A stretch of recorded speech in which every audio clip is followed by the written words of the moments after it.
इस संसार के हर एक इंसान को उसके जन्म के बाद उन्हें अच्छे अच्छे संस्कार दिए जाते हैं, अच्छे कर्म और धर्म का पाठ सिखाया जाता है। इन सब के बावजूद जब वो बच्चा बड़ा होता है तो अपने आसपास बुराई ही पाता है। अपने सामने हिंसा, हत्या, लूटपाट, चोरी, डकैती और भी कई सारे अपराध फैले हुए पाते हैं और कई में खुद भी शामिल होते हैं। लेकिन आखिर वही बच्चा जिन्हें सत्य का पाठ पढ़ाया जाता है वही ऐसा कार्य में क्यों फंस जाता है? कोई माँ बाप अपने बच्चे को बिगाड़ना नहीं चाहता है, फिर भी आजकल दुनिया में इतने अपराध क्यों है? कभी सोचा है आपने? आखिर हमारा मन ऐसा कौन सा चाल चलता है कि हम बाहरी वातावरण में खो जाते हैं? आखिर हमारा मन क्यों हमारा लक्ष्य ही भूल जाता है और फालतू में भाग दौड़ करने लगता है? तो दोस्तों, आज की इस कहानी में हम मन का इन्हीं सूक्ष्म चालों के बारे में जान पाएंगे। तो चलिए कहानी शुरू करते हैं। रात के सन्नाटे में अचानक एक बच्चे की रोने की गूंज उठती है। आज एक छोटे से गांव में एक नन्हे से बच्चे ने जन्म लिया है। बच्चे का भाग्य बहुत अच्छा है। उसने एक बहुत धनी परिवार में जन्म लिया था। ज्योतिषियों ने उस बच्चे की कुंडली देखकर बताया कि ये बच्चा बहुत भाग्यवान है। ये जीवन में या तो बहुत बड़ा सम्राट बनेगा या फिर कोई तपस्वी बनेगा। धीरे धीरे वो बच्चा अच्छी शिक्षा दीक्षा के साथ बड़ा होने लगता है। बच्चा बड़ा होनहार था, बड़ा ही कौशल था उसमें। कोई भी चीज को झटपट सीख लेता था। लेकिन जैसे जैसे वो बड़ा होता गया उसके माता पिता ने ज्योतिष की वो भविष्यवाणी बतानी शुरू कर दी और धीरे धीरे बच्चे के मन में ये बात बैठने लगी कि वो संत बनने के लिए पैदा हुआ है, क्योंकि उसके परिवार के पास धन संपूर्ण होने की वजह से उसमें राजा बनने की कोई चेष्टा नहीं थी। इसीलिए उसको लगने लगा कि मैं बहुत बड़ा संत बनूंगा।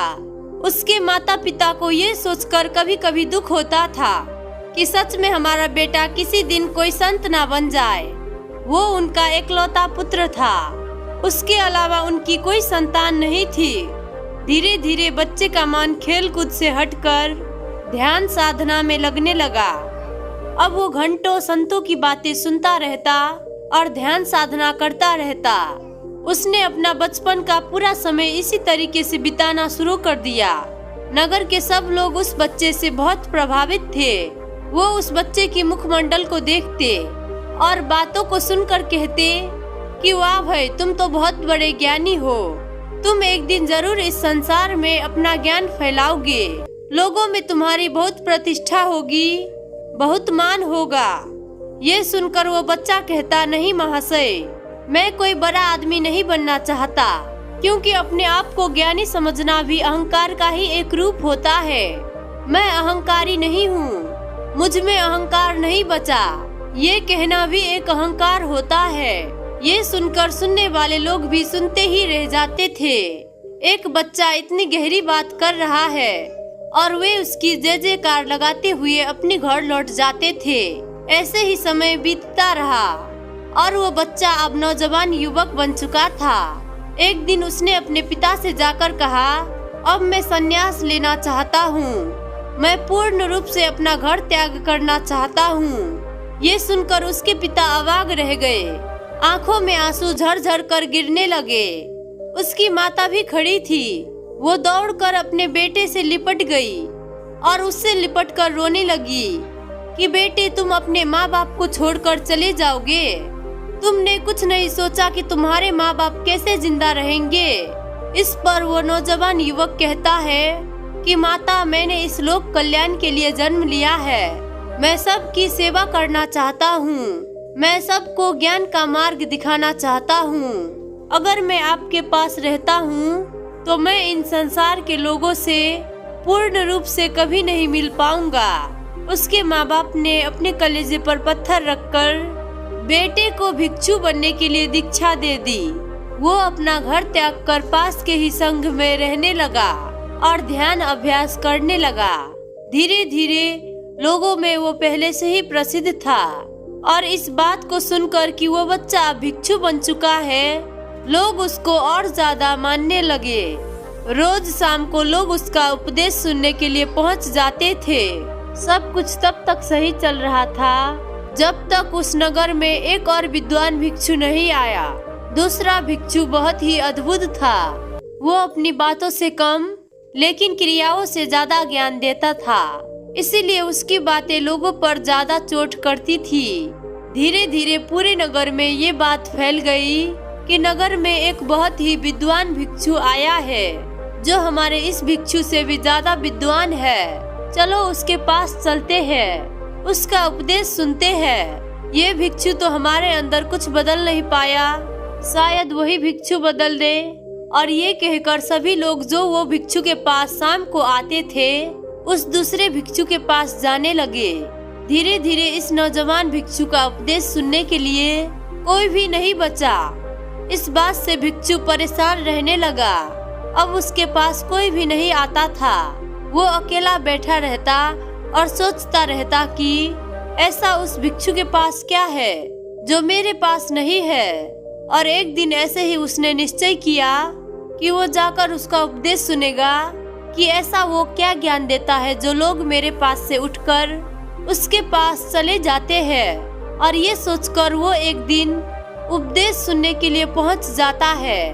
उसका उपदेश उसे ज्यादा प्रभावी नहीं लगा। उसे लगा कि ये एक ठग है जो ऐसी वैसी बातें बनाकर लोगों को बहला फुसला रहा है। ये बात उसने उस नगर के लोगों को बताने का प्रयास किया, लेकिन उस नगर के लोगों ने कहा कि गुरुजी, आपको ये ईर्ष्या शोभा नहीं देती। अगर आपके पास कोई उपदेश सुनने के लिए नहीं आ रहा तो इसका मतलब ये नहीं है कि आप दूसरे के बारे में ऐसी तुच्छ बातें करेंगे। ये आपको बिल्कुल भी शोभा नहीं देता गुरुजी। छोटा मुंह बड़ी बात। और ऐसी टिप्पणियों से उस नौजवान भिक्षु के तन और मन में आग लग जाती थी। और एक दिन उसने निश्चय किया कि मैं इस समस्या के जड़ को ही नष्ट कर दूंगा। मैं उस विद्वान भिक्षु की हत्या कर दूंगा। और ये सोचकर उसने हाथ में तलवार उठाकर रात को उस भिक्षु को मारने के लिए पहुंच जाता है। लेकिन जैसे ही वो तलवार उठाकर उस भिक्षु को मारने के लिए आगे बढ़ता है, तभी उस भिक्षु को उस भिक्षु के कदमों की आहट सुनाई पड़ती है और वो नींद से जाग जाता है। वो उठकर उस नौजवान भिक्षु की आंखों में देखता है और उससे पूछता है कि तुम कौन हो और मुझे क्यों मारना चाहते हो? दिखने से तो तुम कोई भिक्षु मालूम पड़ते हो। हे भिक्षु, तुम इस कौन से रास्ते पर चल पड़े हो? तुम मेरी हत्या करना चाहते हो तो निश्चय ही मुझे मार डालो, पर एक सवाल खुद से जरूर पूछना, क्या तुम सच में एक हत्यारा ही बनना चाहते थे? ये बातें नौजवान भिक्षु की दिल पर किसी तीर के भांति लगी और उसने झटके से तलवार को दूर फेंक दिया, जैसे कि निद्रा से जाग उठा हो। और वो उस भिक्षु के सामने फूट फूट कर रोने लगा। नौजवान भिक्षु की ये आखिरी शब्द बहुत ही अनमोल थी। उसने कहा कि हे गुरुवर, मैं बचपन से ही एक भिक्षु बनना चाहता था, क्योंकि एक ज्योतिष ने भविष्यवाणी की थी और उसके भविष्यवाणी जब से मुझे पता चली, तब से ही मैंने भिक्षु बनने का अभ्यास किया। मैंने ये बात अपने मन में पक्की बैठा ली थी कि मैंने लोक कल्याण के लिए जन्म लिया है और इसी वजह से मैं अपना घर तक त्याग दिया था। मैं इस नगर के लोगों को रोज उपदेश देता था, उनके दुखों को सुनता था, लेकिन जब ये लोग मुझे छोड़ आपके पास चले आए, मुझे लगा कि मेरे जीवन का मकसद ही खत्म हो गया। कैसे मेरे मन ने इतना खतरनाक कदम उठा लिया? मैं हमेशा सोचता था कि मेरा अहंकार खत्म हो चुका है, मैंने अपने अहंकार को जड़ से मिटा फेंका है। ऐसा भ्रम होता रहता था मुझे। आज वास्तविकता में पता चल गया है मुझे कि मेरा अहंकार खत्म हो गया है। यही मेरा सबसे बड़ा अहंकार है। और जब इस मेरे अहंकार को चोट पहुंची तो मैं अंदर से तिलमिला उठा और आपकी हत्या करने का घोर कदम उठाने पर मजबूर हो गया। हे गुरुदेव, मुझे माफ कर दे। मैं गलत रास्ते पर था। मेरी पूरी जिंदगी झूठ बनकर रह गई। और ये कहकर उस नौजवान भिक्षु उस भिक्षु की पैरों पर गिर गया। उस भिक्षु ने उसको उठाकर कहा, हमारी मन की चाल बहुत सूक्ष्म होती है। हम करना कुछ चाहते हैं लेकिन कर कुछ जाते हैं। उसी तरह अहंकार भी बहुत सूक्ष्म होता है। मैं दूसरों से अच्छा हूँ, ये भी बहुत सूक्ष्म अहंकार है। वास्तव में बिना अहंकार वाले आदमी को तो उसे क्या मतलब, कोई अच्छा हो कोई बुरा हो, कोई आए या जाए, जिसमें मैं ही नहीं बचा उसको इस बातों से क्या मतलब। इसीलिए अपने मन के चाल को बहुत गहरे तल पर जाकर समझो। ऊपर से समझने पर कुछ नहीं होगा, ऊपर तो सिर्फ हमारे विचार तैरते रहते हैं, लेकिन हमारे भीतर बहुत सारी क्रियाएं चल रही होती है जो ध्यान के द्वारा समझ पाना संभव होता है। ये कहकर उस भिक्षु ने उस नौजवान भिक्षु को उस रात ध्यान की दीक्षा दी। तो दोस्तों, कैसी लगी आज की ये कहानी कमेंट सेक्शन में जरूर बताइएगा। और दोस्तों, जाते जाते मेरे इस चैनल को सब्सक्राइब करते जाइएगा। थैंक यू दोस्तों।